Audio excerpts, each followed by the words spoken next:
Thank you, Mr. Chairman. I didn't realize we were still going in seniority order, so I appreciate that, and congratulations.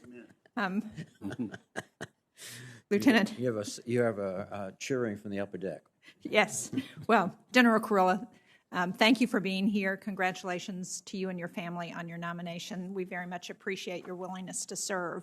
And I understand that you're actually leaving directly from this hearing to be part of the task force overseeing the deployment to reinforce our NATO allies because of Russia's buildup on the Ukrainian and Belarusian border. I wonder what you consider to be the biggest challenge of that deployment. So, Senator, right now we are in the process of deploying, and yes, I will be leaving right after the hearing to fly over to be continued part of that deployment. I think the challenge is obviously moving transatlantic with the number of forces we have. Our mission over there is to assure our NATO allies and deter Russian aggression against our NATO allies.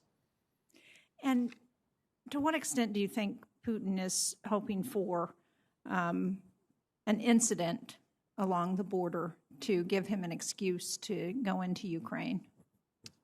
Senator, I could not begin to speak for Putin's thoughts, but I do know I am very concerned about a Russian incursion and invasion into Ukraine.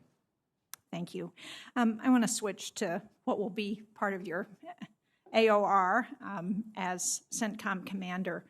And one of the things that I'm very concerned about is what's happening in the ISIS detainee camps in Syria. The one at Al-Hol has 60,000 family members. It's become a hotbed for potential radicalization of those family members there.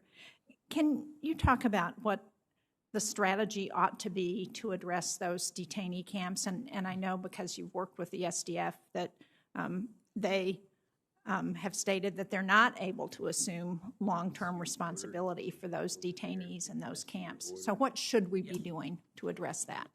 Senator, I believe that there should be a whole-of-government approach and an international effort to both assist the SDF on the repatriation of some of these detainees. It's approximately 10,000 ISIS detainees at about 24 different detention facilities. That is an ISIS army in waiting. We saw that in Hasaka when they attacked the prison. We also have, as you noted, 60,000 family members. Over 80% are children, women and children in the Al-Hol camp. My concern there is the indoctrination that is happening there, and so there must be a whole-of-government approach and an international effort to support the SDF on this.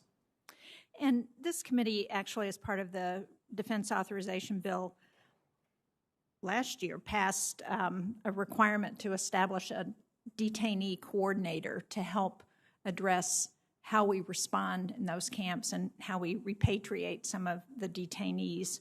Are you aware of that position, and do you think that would be helpful? Senator, I do think that would be helpful.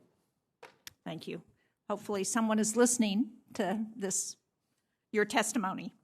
I want to go to Iraq because we've seen a series of bomb and grenade attacks taking place over the last week in Baghdad, and it's assumed that Iranian-backed militias are responsible for these incidents. So how can we better hold Iran accountable for these kinds of attacks and ensure that our personnel and those Iraqis defending their country are protected? Senator, I believe the key is that we have to make sure that we expose the Iranian malign behavior. I have found that any time Iran's hand behind this is exposed, it is helpful. Thank you. There was a recent report on a special operations directed strike targeting components of the Tabika Dam in Syria, despite the dam being on the no-strike list. It's not clear to me how this happened. I haven't seen any reports investigating that, but will you commit to investigating what happened here and to reporting the results to Congress? Senator, I will if confirmed. Thank you. And finally, we have a law called the Women, Peace and Security Act that is designed to try and ensure that women are involved in our operations and particularly in conflict areas. So can you talk a little bit about how you see that law working in your area of responsibility and what we should be doing and how it could be helpful to what's happening in the Central Command. Senator, the Women in Security Act, Peace and Security Act of 2017, if confirmed, that is an area I would look to see how is CENTCOM employing that law. I think anytime you have women involved in conflict resolution and helping, assisting in the delivery and relief of relief, it is a good thing. So I think if confirmed, I would have to take a look at how that is being implemented. Well, thank you. I look forward to working with you on that and being helpful in any way I can. Thank you, Mr. Chairman. Thank you, Senator Shaheen. Senator Wicker, please.